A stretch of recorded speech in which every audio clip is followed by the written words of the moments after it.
Hai sahabat, aku sobatnya Sophie nih. Kali ini aku mau jelasin tentang politik etis.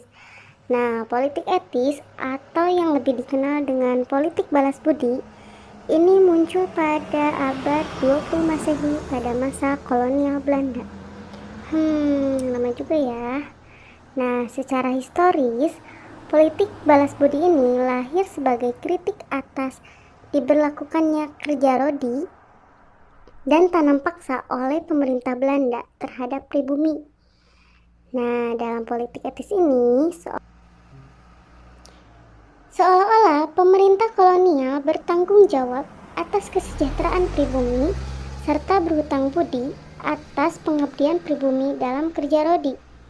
Hal ini terangkum dalam Trias Politika yang meliputi pembangunan irigasi, edukasi, dan imigrasi.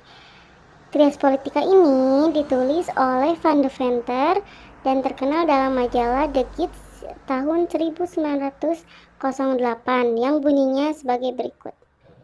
Sampai waktu-waktu yang terakhir, hampir ada kita memikirkan pendidikan, kecerdasan, dan penyempurnaan akal budi pekerti bangsa bumi putra.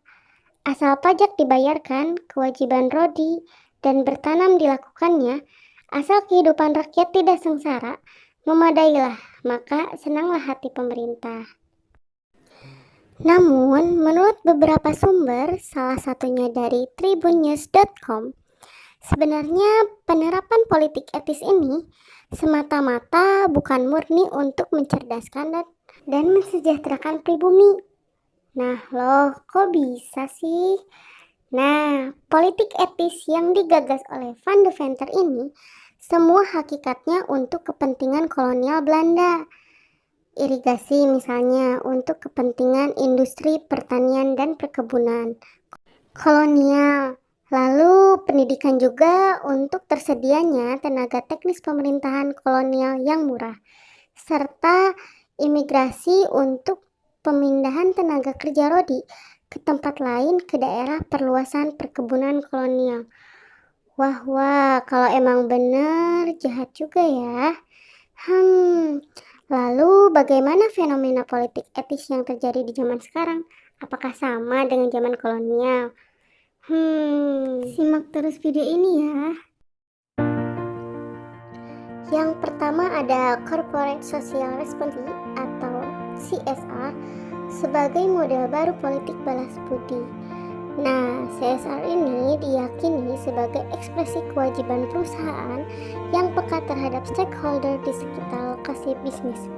Kalau banyak kompensasi sosial lainnya yang disediakan oleh perusahaan tersebut, rakyat Indonesia hanya dapat mendapatkan limbah dan pencemaran udara maupun lainnya, sedangkan keuntungan semua dimiliki oleh pemilik modal tersebut. Nah, dengan kekayaan yang dimiliki oleh bangsa Indonesia saat ini, tidak sedikit pun rakyat dapat menikmatinya.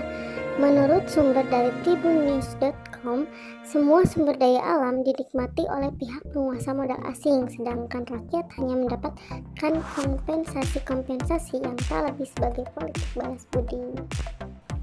Misalnya, pencabutan subsidi BBM dan pemberian BLT merupakan satu nyata penerapan politik balas budi pada rakyat Indonesia.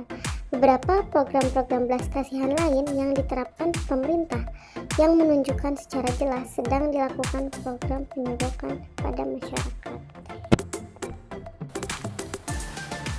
Yang kedua ada politik balas budi di kancah kursi pemerintahan. Menurut sumber dari ruangshare.com, salah satu contohnya yaitu ketika seseorang mencalonkan menjadi calon presiden, setidaknya ia membutuhkan bantuan dari beberapa partai politik lain.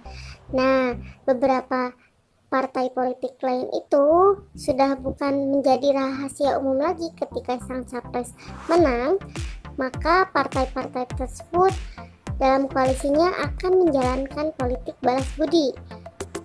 Mereka umumnya akan meminta agar kader-kader partainya bisa masuk dalam jajaran pemerintahan maupun jabatan strategis lain seperti menteri, direktur, dan komisaris BUMN dan lainnya.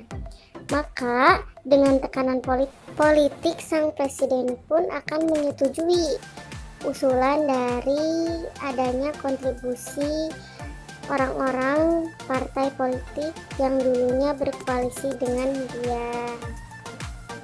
Pada akhirnya, politik balas budi ini akan terus ada sejalan dengan sistem politik Indonesia. Kesimpulannya, politik balas budi itu akan terus terjadi, baik itu dalam model apapun dan bagaimanapun. Yang melakukannya pun bukan hanya para pejabat saja, akan tetapi tanpa kita sadari, kita selalu berbuat demikian. Karena apa? Karena manusia adalah makhluk ekonomi, di mana dalam prinsipnya itu selalu ingin untung. Intinya perlu ada kesadaran dan kerjasama yang sinergis antara pemerintah